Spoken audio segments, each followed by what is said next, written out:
Okay, everybody, I figured I'd give you an update on this pontoon boat restoration. I got pretty much everything done with the pontoon boat itself and the console that I made. This is going to be my leaning post. I still got epoxy that in with the fiberglass cloth. This is the cloth I got. That'll get a layer of cloth and about 2 or 3 coats of epoxy, uh, which is the West Systems epoxy that I use. And this is all my paint. So I'll get that completed, but for now I was just concentrating on getting this boat done. In the back here I'm going to have storage. Here's my drawers over there, the doors. I'll be able to pull one to come down. These will open out. These will be pull out drawers here. This will be all slots in here for Plano boxes. So once I get all that, then I'll epoxy all this down, waterproof it, and then I'm going to have cushions made up. I'll have a cushion made up to come out and over and down the side. And then with a footrest I'll put down at the bottom. And then I'll have a little, probably about a 6-inch cushion going across the top for a backrest. Then I'll take you out to the boat. Here's all my tools. I just got all lined up just to give you all a little shot of my shop that I've been working in since November. And you have seen, I actually got all my fishing rods organized over there. They're all up, looking good, and still got a little bit of cleanup to do, but all in all, I'm getting it all back in shape. And now here comes the boat. It's a 22-foot pontoon Voyager. It's got a 150 horsepower Honda engine on it. I had taken and fiberglassed all the sides. If you all looked at my restoration, pontoon boat restoration, you would see the fiberglass panels I had started to make, and this is what it turned out to be. So, and it's all down that side. I got to get my latches for the gates yet. I got my trolling motor put on, and I got my life jackets all washed up and cleaned up, and all that's doing pretty good. I'm just letting them hang up there to dry out. That clamp up there is just holding that door for now so it don't keep swinging up open with the wind.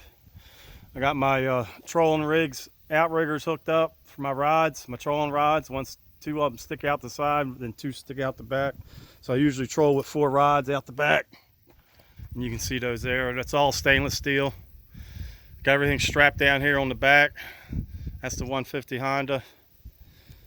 All Simrad MFDs on board.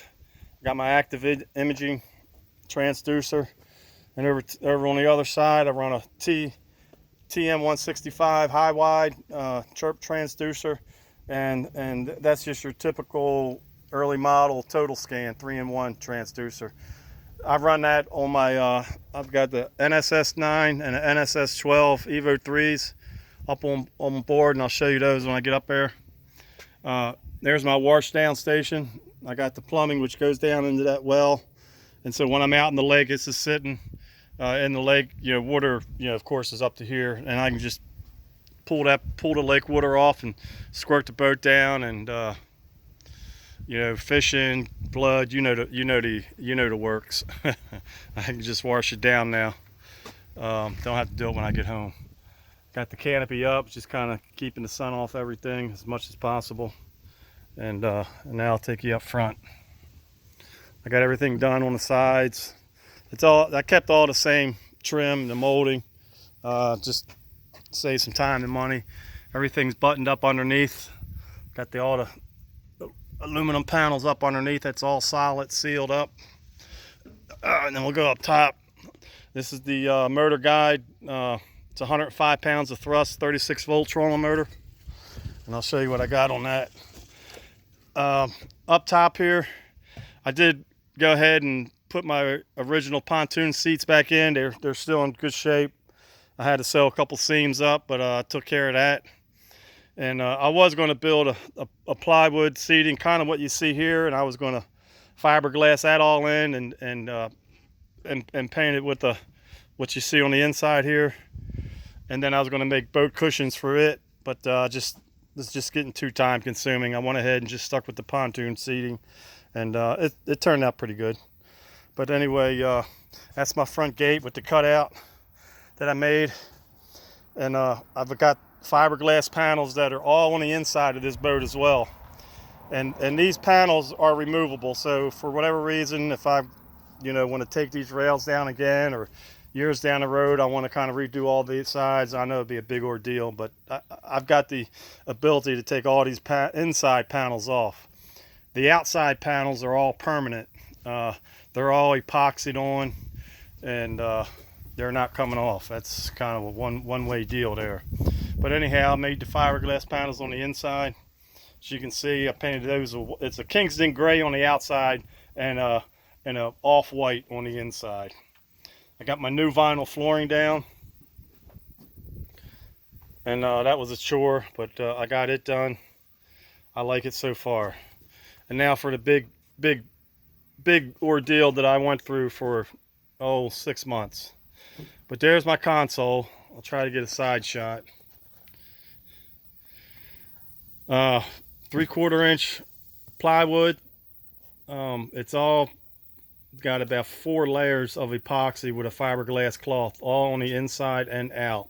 This thing is totally waterproof.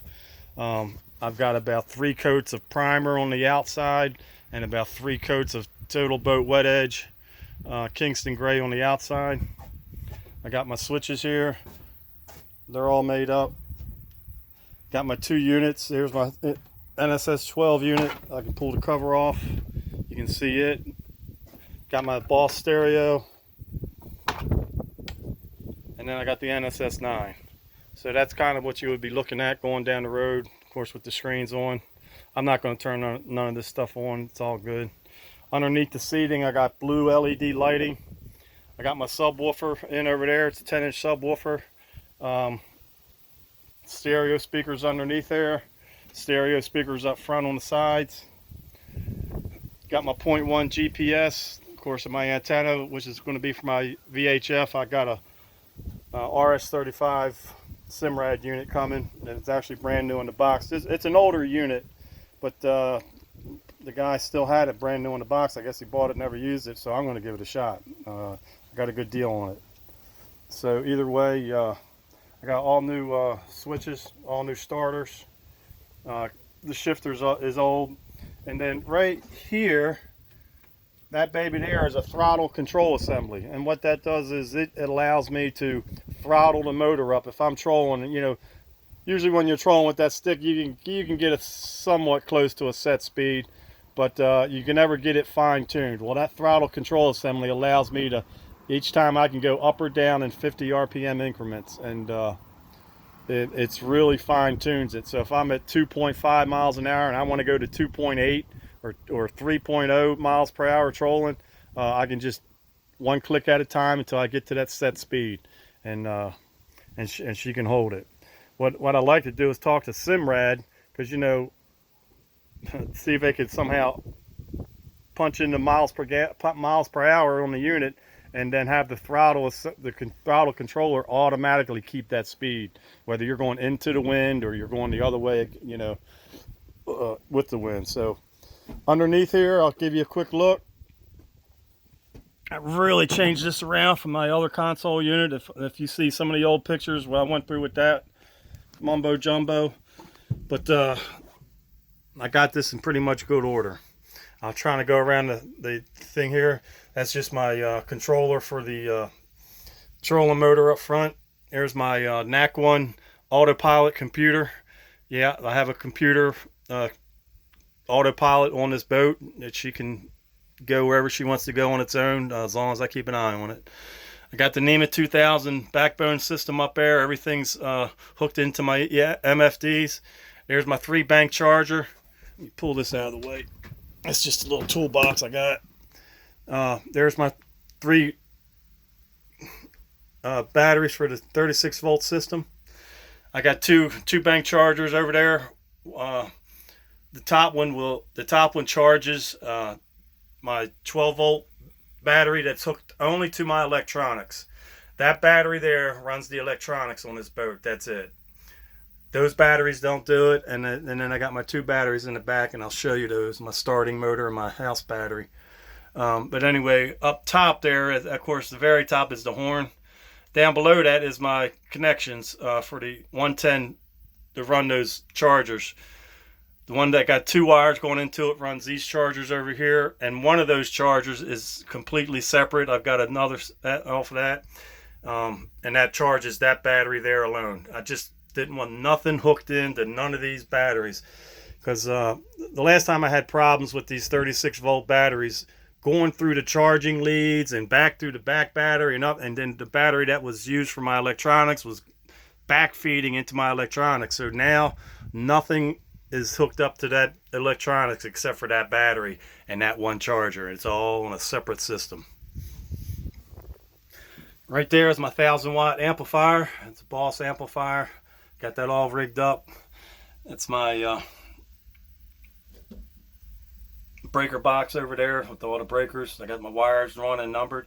Just kind of run down the edge, and it goes into my switches over here. That's a little bit of mumbo jumbo, but I had a lot of these wires, you know, they come extra long, and I basically just rolled them up, like the especially with the transducers and stuff. You know, they say you really don't want to cut them, and you just wrap them up, and you know, I mean, I talked to Airmar, and they said, yeah, just coil them up, wrap them up, and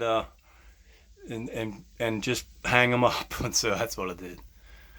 A couple things I got to straighten up in here, but all in all, that's looking pretty good. I got my door to put on yet. I'm working on that now in the shop. I got that epoxied in. I gotta just sand it down, give me about 2 or 3 coats of Kingston gray on the outside and another couple of coats on the inside, and then I'm waiting on these stainless steel hinges that are coming in for that, and I'll have that door put on, and that's all looking good. Brand new fire extinguisher. Got all the safety equipment on the boat that I need, and so far it's looking pretty good. At nighttime, this thing's lit up, and I'm really happy with it. Underneath there, I just show you, that's my blue LEDs there. Up underneath this console, this is just a pure white LED, and so at night, if I'm fishing, I can turn this on, and it just lights up this area right here. So if I'm tying a lure or doing whatever I need to do, and then up underneath, I got lights there too. So I got lights up in the console, and when I turn everything on, it's good to go. Now for the last part, in the back here is my batteries. On the right there is the starting battery. On the left is the house battery. That house battery is a AGM battery. It's a starting and a deep cycle. And then right here, this little system here, it's an ACR hooked up with a battery switch. That ACR allows me to charge both of these batteries with one alternator. And so that computer there is able to determine which battery will need a charge, and it will throw a relay inside that box there, and then it'll direct the charge to that battery that needs it. So as I'm running down the thing, whatever batteries run low, like if I've been sitting for a couple of hours playing music and doing all that, because that 1,000-watt amplifier and all the accessories are all hooked into this, and this is the line for the 1,000-watt amplifier alone that goes down. That's all 8 gauge wire. And then this battery switch, of course, it's off now. When I turn that on, that gives me power to both these batteries. The starting battery, of course, starts the motor. And then my house battery powers everything up in the console, except for, of course, the MFDs, which is all separate on a different battery. But that's it right there. That's a nice little setup. I got all the breakers and reset breakers that I got there. Everything's looking pretty good. I got a cover I got to put on here yet. In this area here, I'm actually going to put in some aluminum angle iron, and then I'm going to drop a fish box in here. I'm going to build me a box. It's going to drop it in there and fiberglass all that in, make it waterproof, and then that's going to be my lid that comes down. And then of course I can just lift that up, toss the fish in there, and have a little drain plug. I take my thing at the end of the day, turn the pump on, my wash down pump, and I can hose this thing out, clean it out. And then right here, once I get to it, that's going to be my next thing I'm working on, is the tackle box storage area. I'm going to make this come out. The hole's going to be about 16 inches out. It's just going to be basically like a cabinet. I'm going to have pull-out drawers. It's going to have plano boxes that I can stick in there, so I won't have no fishing boxes on here whatsoever. It'll all be in my cabinets, either behind the seat when I get that done. on my leaning post or this tackle storage area that I'm going to have here. They'll all have the pull-out drawers. Put all my stuff in there. I mean, lures, weights, you know, the whole 9 yards. So that's it, folks. I hope you like it. I'm really tickled to death with it. It took me it was a lot of work, and basically I did this by myself. So hope you all appreciate it. Take care and good luck on the water.